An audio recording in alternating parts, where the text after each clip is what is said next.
kommen gleich. Hallo. Hallo. Ich freue mich schon aufs Fest. Ja, ich mich auch. Welcome to Film Explorer Café Critique in Locarno. Film Explorer follows Locarno Film Festival since several days now, 8 days. And we are in the foyer, actually in a cafe, in the foyer of the Kursaal, where there also a lot of press screening are. My name is Giuseppe di Salvatore, editor of Film Explorer, and I'm very happy to welcome here two collaborators of Film Explorer, Öykü Sofuoglu and Yun-Hua Chen, both film critics and respectively based in Paris and in Berlin.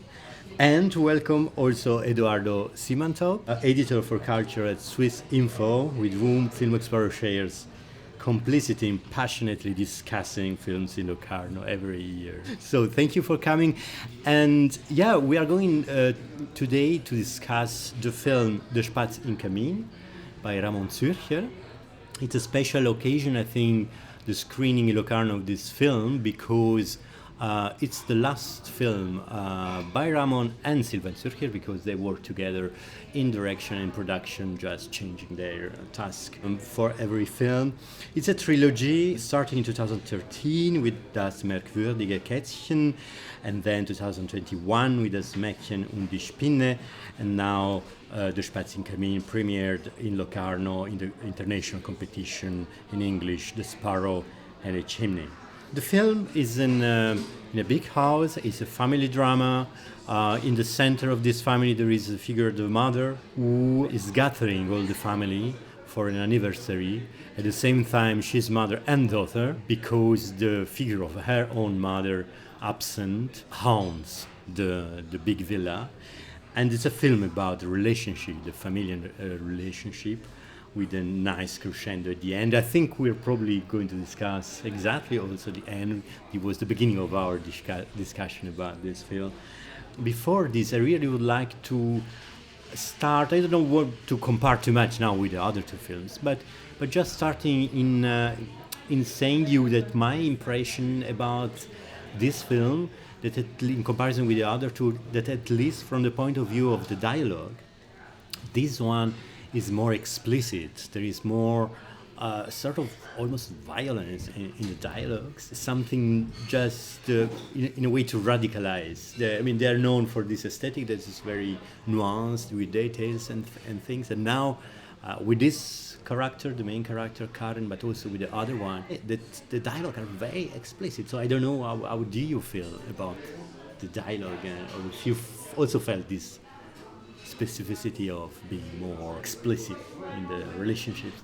I feel that in the third one of the trilogy, it's an accumulation of all the previous moments that have come to this point. It's like undercurrents coming out of the ground, and this eruption was portrayed very well verbally but also spatially, and that's why I feel the dialogue was very fitting for the third part of the trilogy, that it became more verbal and the conflicts are like war. It's like a warfare of the family, whereas the previous two were more hidden, subtle, contained. Eigenartig, wie laut die Vögel hier sind. Bei uns singen die nicht. Die schreien. I think there was always this passive-aggressive character in the dialogues, but it was more elusive in the first two. Whereas here, I think the aggressivity transfused through one-liners to address to family members from each of them. Like especially in the first part of the film, there's always this one, like a really harsh phrase that comes from each member of the family towards the another one. And I also enjoy this a lot, but it also, I think, reflects how Zürcher's trends slowly goes through the psychology of the characters which wasn't quite non-existent in the first two, where we had dialogues with rather abstract concepts or like a really daily banal stuff. Now it's more deep and rooted in the family conflict, I'd say. Ich hasse dich. Yeah, I think I have nothing much to add in terms of dialogue, but I like to point out also the sound design of the film, because that was something that really struck me. I was sitting in front, really very close to the screen, and I could notice that the use of sounds outside the frame were very smartly designed and making you really enter and be part, like you're really there in the villa while the conflict, you're not almost, you're beyond the observation point, which is, I think it's something very well done. Of course, I'm talking about something very technical, but with a very strong impression. Anyway, I think the orchard, it's something. It's an aesthetic that you notice very well now with sound, but even with images, it's something very important for the other two films. It's very clear things happening in the frame, but out the frame at the same time. So it's something that creates this distance and immersion at the same time. Yeah, I think, but off-screen was always really present in their films. But here, I think it creates a more dramatic effect. You have the sense of space through the characters, but sometimes you forget that one particular character was actually in the same space as the others. And when the camera turns and you see them and hearing what has been said in this space, it's like a blow. You literally feel a blow as that character felt. Ich wünschte, du wärst tot. So I think that was really crucial and important within the dynamics in the family. As you said, Eduardo, you become a part of their dramas and traumas as well. But what about music? Because sound, I agree, but music is also something relatively different from I have the impression with the other two films where music was really a sort of character, because it was almost the same melody more or less, or 2-3 melodies coming back as a further character of the film. So they was staged in a sense. In this one I have the impression that music is more classically, I will say, present as a sort of guiding a bit atmosphere and the moments of the film. It's not something that punctuate the film with a clear presence. So I don't know how do you feel. Well, in fact, it's funny that you notice that, because I'm trying to remember like the soundtrack of the film, and it really didn't make much of an impression for me, but I remember most the use of incidental music, like the music box of the teenage daughter, and whenever she turned that on, it created really a claustrophobic situation, which is very smartly used. That's why I took more notice of the incidental use of music than the soundtrack itself. I think, as Giuseppe was saying, it's not punctuating that much of music, because also a lot of things are happening in the frame already and off screen, as we were saying. So there's a lot of flow, a lot of orchestration of movement, and the emotions are much more intense. I felt that is also a very good way of balancing it out, so that it's not getting overloaded. And I find that it works really well. Yeah, and probably this leads to another aspect, because the Zürcher creates with these three films a sort of aesthetics, a sort of language that is very specific to them, very special. And the use of the music, the use of the sound, the orca, the off-screen, and I will say this play with accidents, the use of animals also as bearer of accidents or something that you cannot control. At the same time, in a narrative that is very controlled. So they create a language. So now my impression is that in this film, before these elements were quite well balanced with the psychological layer. So of course, even in the other films, the psychological dimension of relationship between the characters is very important, but at the same time there was also these physical elements, sort of choreography, people are moving, the camera is moving, so there is a very well good balance between the psychological and the physical, I would say.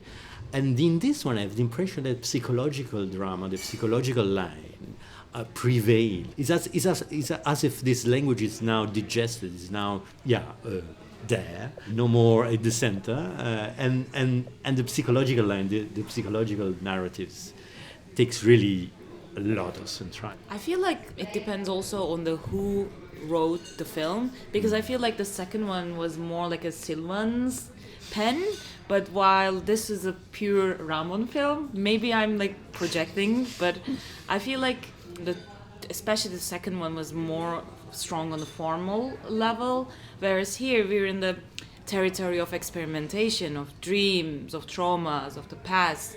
And I was really surprised, to be honest, to see that, because I was expecting another Zürcher film.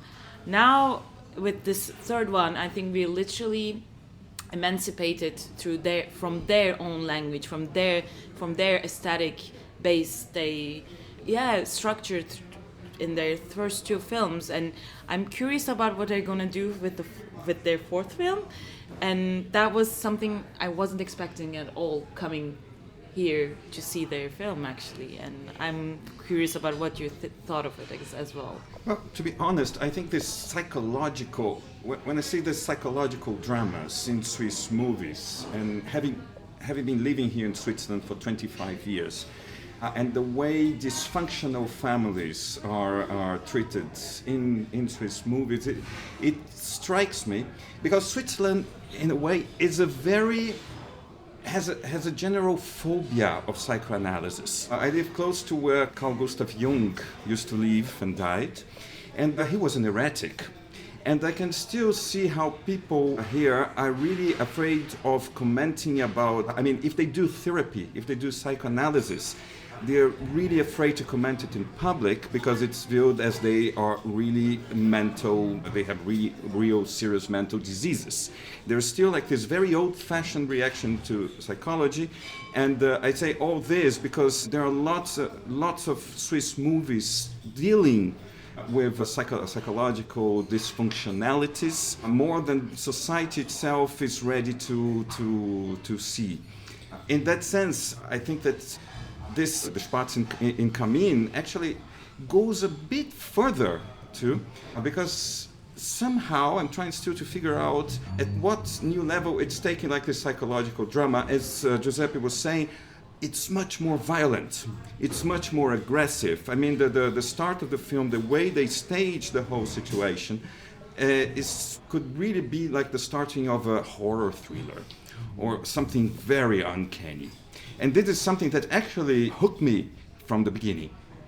If we look at the title, the first two titles were composed of nouns: the girl, the spider, the cat, and the third one is a spiral in the chimney. So there's a space inside, and I feel like the psychological element also comes from the fact that it was more a cagey situation. So if we think about the first two episodes of this trilogy as being a state, a condition, a situation, I think this one is more the action of getting out of the cage and the relationship between the noun and the space. Yeah, it's the perfect moment, I think, to speak about this liberation, because there is a conflict, there is this violence, being in a cage, and there is this movement of liberation, of emancipation of from the past, in the specific narrative of Karen, suffering from the presence of her own mother, or even the father, of course, and at the same time the tension with the daughters, with the son, etc. And for me now it's probably the problematic point, in the sense that the moment of liberation that's a bit at the end of the film, I found a bit lost in a sense, for two reasons, but one of these is really a dramaturgy question, in the sense that after the big scene, we are not going to spoil, but big scene with the first burning, there are a lot of burning, a lot of fire in the film. That was already a dramatic peak. There was several dramatic peaks, and as if there will be several endings, several moments where you say, okay, now that's it. No? That's the moment. None of them solves the story, isn't it? Yes and no. In a sense, you have the impression, okay, the film could finish there, and no, there is still something, and the liberation is. I mean, I don't know if you felt this problem with ending in the almost too many in the management, in a sense of the drama. I think my problem was more with the re-establishment of the heterosexual couple, as I think we were talking about this before, that kind of lessened the impact of the first peak that we thought it was going to be the moment of liberation. So maybe the real last act, the final act, was kind of a bit lowering down of the rhythm that we kind of that we made us like engage with what is happening. So I'm still like trying to figure out what the final act meant. So yeah, that was my problem with the film as well. The last revenge that the outsider character is maybe trying to have them from them being a family, them being even with all the chaos and conflicts, but still being a family. Did you also interpret it that way? Because she's not part of that family, and it's like a kind of a sort of a revenge from her as part.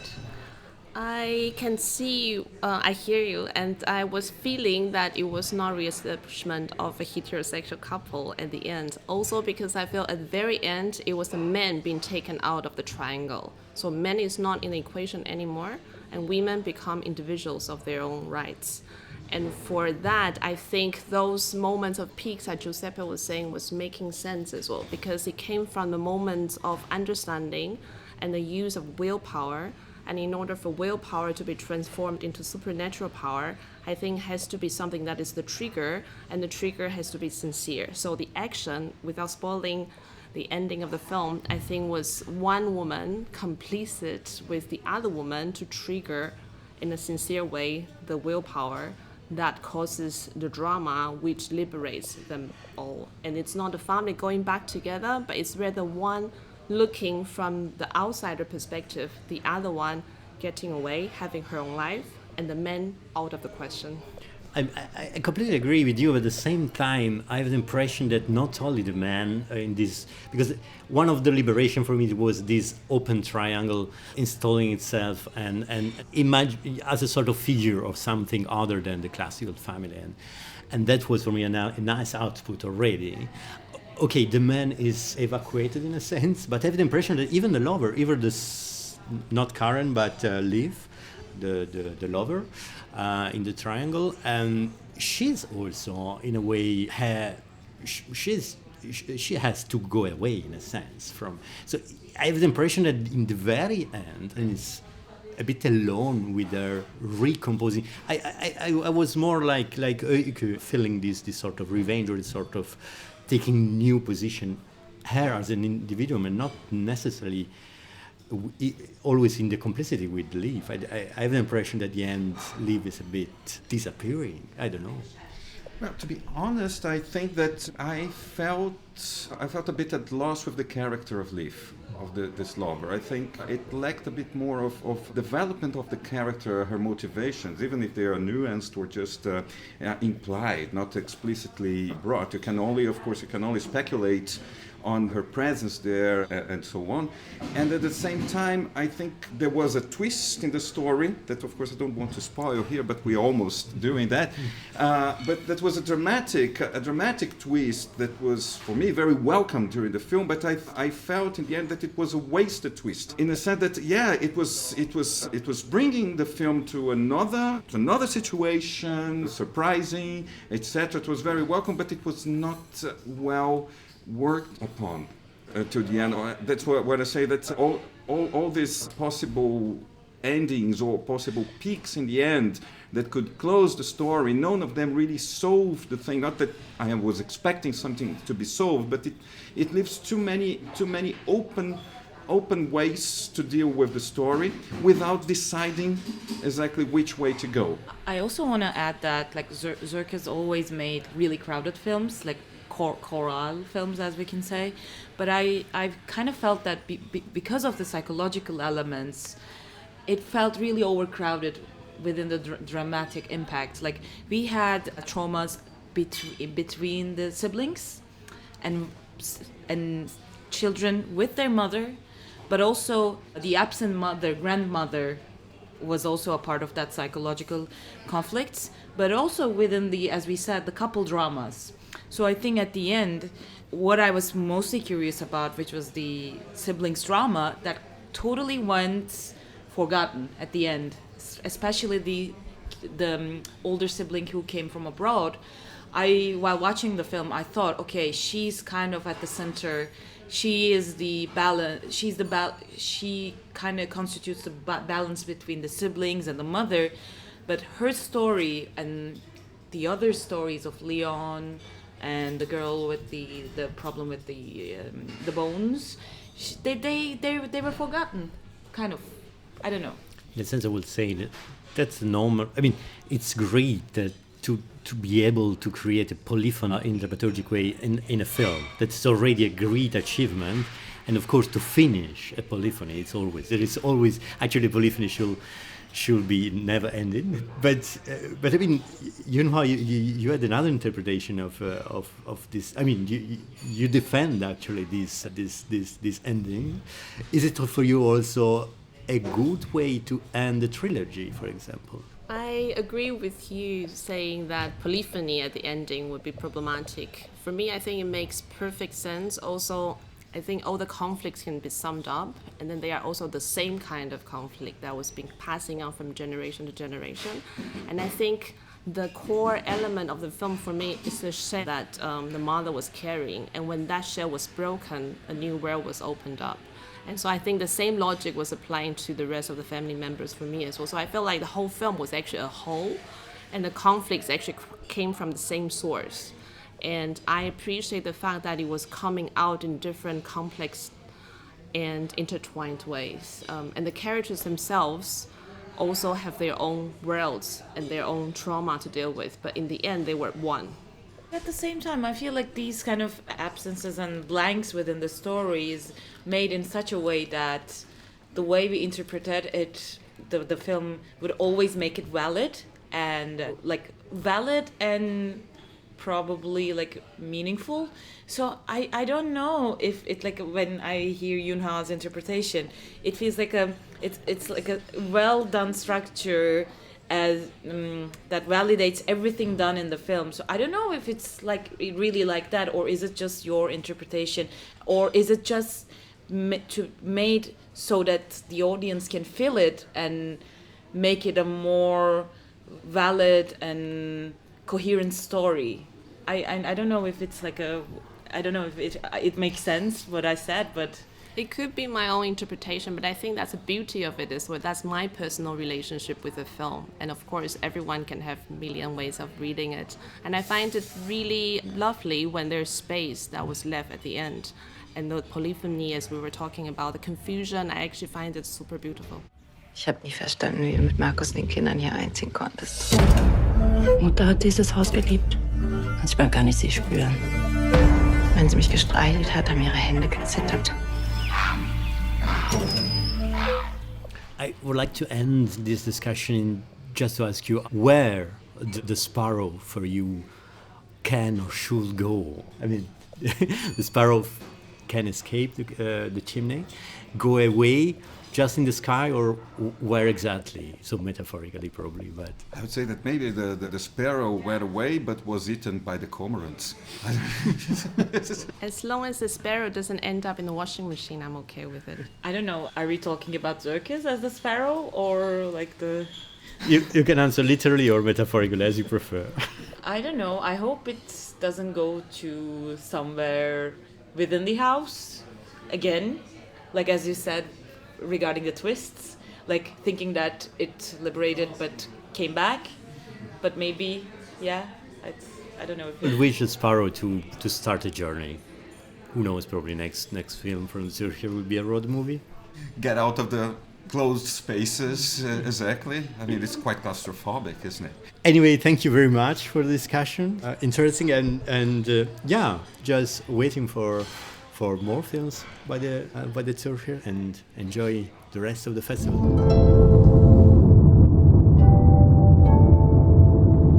Wer bist du?